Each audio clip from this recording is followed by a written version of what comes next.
Hi, this is Dr. Anusha, consultant at Dr. Vijay's Cosmetology and Hair Transplantation Center. So, ఈ రోజు మనం liposuction గురించి discuss చేద్దాం. What is liposuction?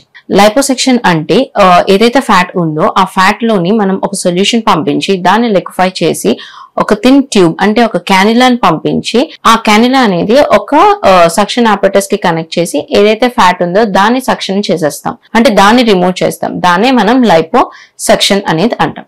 ఎవరిలో ఈ liposuction అనేది చేస్తాం? Who are the ideal candidates? So general గా ఎవరైతే మేము డైట్ చేస్తున్నా, ఎక్సర్సైజ్ చేస్తున్నా కానీ కొన్ని ఏరియాస్ ఆఫ్ బాడీలో మటుకు ఫ్యాట్ అనేది పోవటం లేదు, లేదంటే ప్రాపర్ గా కనిపించడం లేదు, ఆ ఏరియా ఆఫ్ ద బాడీ, ఆ area of the particular area of the బాడీలోని ఫ్యాట్ ఎక్కువగా కనిపిస్తుంది అన్న వాళ్ళలోని మనం liposuction చేసుకోవచ్చు. బేసిక్ గా ఈ liposuction అనేది ఏంటంటే ఇది బాడీ కాంటోరింగ్ ప్రాసెస్ అన్నమాట. అంటే మనం బాడీని ఒక డిజైర్డ్ షేప్ లోకి తెచ్చుకోవడానికి ఈ liposuction అనేది యూజ్ చేయొచ్చు. సో ఒకవేళ ఎక్కువ ఒబీస్ గా ఉన్నారు, లావుగా ఉన్నారు, సో వాళ్ళలో liposuction అనేది చెయ్యొచ్చా? కొంతవరకు చెయ్యొచ్చు, కానీ బాగా లావుగా ఉండి వాళ్ళలో గనుక మనం liposuction చేసినట్టయితే స్కిన్ అనేది ఇలాస్టిసిటీ అనేది పోతుంది because of over stretching. So వాళ్ళలో మటుకు liposuction తో పాటు ఒకవేళ లూజ్ స్కిన్ గానీ ఉన్నట్టయితే దాంతో పాటు మనం టమీ టకింగ్ అనేది కూడా కంబైన్ చేసుకోవాలి.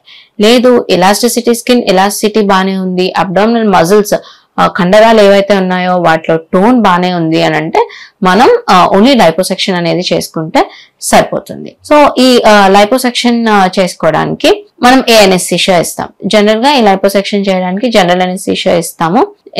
జనరల్ అనెస్థీషియా ఇచ్చిన తర్వాత మనకి ఏ ఏరియాలో ఫ్యాట్ అయితే రిమూవ్ చేయాలనుకుంటున్నామో ఫస్ట్ ఆ ఏరియా అనేది మార్క్ చేసుకోవాలి. ఆ ఏరియా అనేది మార్క్ చేసుకున్న తర్వాత ఒక సొల్యూషన్ అనేది ఇంజెక్ట్ చేస్తాం, ట్యూమిసిన్ సొల్యూషన్ అంటాం. ఈ సొల్యూషన్ అనేది మనకి ఏ ఏరియా నుంచి మనం ఫ్యాట్ రిమూవ్ చేయాలనుకున్నామో ఆ ఏరియాలోకి ఇంజెక్ట్ చేయాలి. ఇంజెక్ట్ చేసిన తర్వాత ఈ క్యానిలా అనేది పాస్ చేసి ఫ్యాట్ ఎక్కడైతే అంటే డీప్ గా వెళ్లకుండా మన హ్యాండ్ కిందనే మన క్యానిలా పాస్ అవుతున్నట్టు చూసుకొని ఆ ఫ్యాట్ ని మనం 2 and 4 మూమెంట్స్ తోని లిక్విఫై చేసి ఆ క్యానిలాతో సక్షన్ చేసేస్తాం. ఆ ఫ్యాట్ ని ఏదైతే ఉందో అక్కడ లిక్విఫై చేసి రిమూవ్ చేసేస్తాం.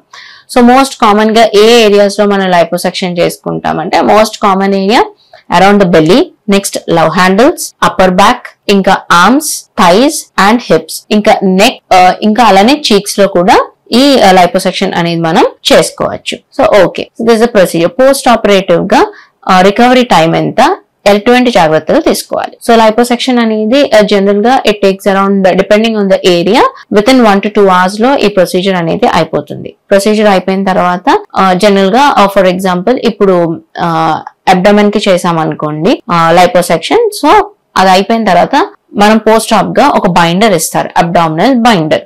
ఎందుకు ఈ అబ్డామినల్ బైండర్ అంటే బికాస్ మనం అక్కడున్న ఫ్యాట్ ని రిమూవ్ చేసాం. సో అక్కడ ఒక వాక్యూమ్ అనేది క్రియేట్ అవుతుంది. స్కిన్ ఎలాస్టిసిటీ అనేది పోకుండా ఉండడానికి, మళ్ళీ స్కిన్ అనేది హ్యాంగ్ అవ్వకుండా ఉండడానికి, ఏదైతే కింద వాక్యూమ్ ఉందో అది కవర్ అవ్వడానికి ఒక టైట్ అబ్డామినల్ బైండర్. ఒకవేళ థైస్ కి యూజ్ చేస్తే అక్కడ ఒక అబ్డామినల్ బైండర్, థై కి యూజ్ చేసే బైండర్, ఈ టైట్ బైండర్స్ అనేవి ఇస్తారు. ఇవి ఖచ్చితంగా up to period of 1 to 1.5 month అనేది మనకు ఖచ్చితంగా యూజ్ చేయాల్సి వస్తుంది. సో యూజ్ చేయాలి. నెక్స్ట్ వచ్చేసి ఎప్పుడు యాక్టివిటీస్ కి రెజ్యూమ్ చేయాలి, ఎప్పుడు వర్క్ కి వెళ్ళాలి అని అడుగుతూ ఉంటారు. విత్ ఇన్ 3 to 4 days అనేది మీరు వర్క్ కి మీ usual day to day activities చేసుకోవచ్చు.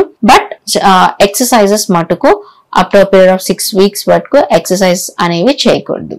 వాకింగ్ చేయొచ్చా అంటే you can go for walking. In fact early mobilisation అనేది చాలా మంచిది. సో డైలీ వాకింగ్ అనేది చేసుకోవచ్చు. బట్ వెయిట్ లిఫ్టింగ్ కానీ, రన్నింగ్ కానీ అటువంటి ఎక్సర్సైజెస్, హెవీ ఎక్సర్సైజ్ ఏమైనా ఉంటే అవి 6 weeks వరకు చేయకూడదు. సో ఇమీడియట్ గా పోస్ట్ ఆప్ గా ఫస్ట్ ఫ్యూ డేస్ మీకు పెయిన్ ఉంటుంది కాబట్టి డాక్టర్స్ మీకు పెయిన్ కిల్లర్స్ ప్రిస్క్రైబ్ చేస్తారు.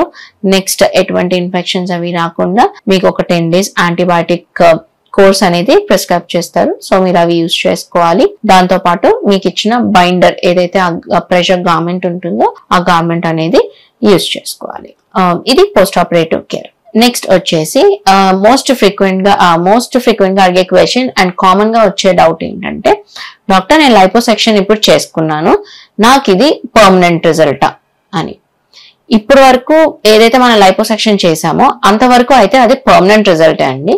కానీ ఆ రిజల్ట్ ని మనం మెయింటైన్ చేసేది మన డైట్ అండ్ మన లైఫ్ స్టైల్ మీద డిపెండ్ అయి ఉంటుంది. ఇప్పుడు లైపోసెక్షన్ చేసాము, ఆ ఏరియాలో ఉండే ఫ్యాట్ అయితే రిమూవ్ చేసాము, సో అక్కడి నుంచి అయితే ఫ్యాట్ పోయింది. కానీ మళ్ళీ మీరు డైట్ ఫాలో అవ్వకుండా, లేదు అంటే మీ లైఫ్ స్టైల్ ఏదైనా చేంజెస్ వచ్చినా మళ్ళీ జంక్ ఫుడ్ ఎక్కువ తినడం, ఫ్యాటీ ఫుడ్ ఎక్కువ తినడం అలాంటివి చేస్తే మిగతా బాడీలో ఎక్కడైతే ఫ్యాట్ సెల్స్ ఉన్నాయో అవి మళ్ళీ మల్టిప్లై అయ్యి మళ్ళీ ఫ్యాట్ డిపాజిషన్ అనేది వస్తుంది. సో అది ఒక పాయింట్. నెక్స్ట్, లైపోసెక్షన్ అనేది వెయిట్ లాస్ ప్రొసీజర్ అయితే కాదండి. It is just a body contouring procedure అంతే. అది వెయిట్ లాస్ కి అయితే కాదు. మనం ఫ్యాట్ ఏదైతే రిమూవ్ చేస్తున్నామో కొంత అమౌంట్ ఆఫ్ వెయిట్ లాస్ అనేది వస్తుంది, but it is not permanent solution for weight loss. Thank you. Do like and share this information.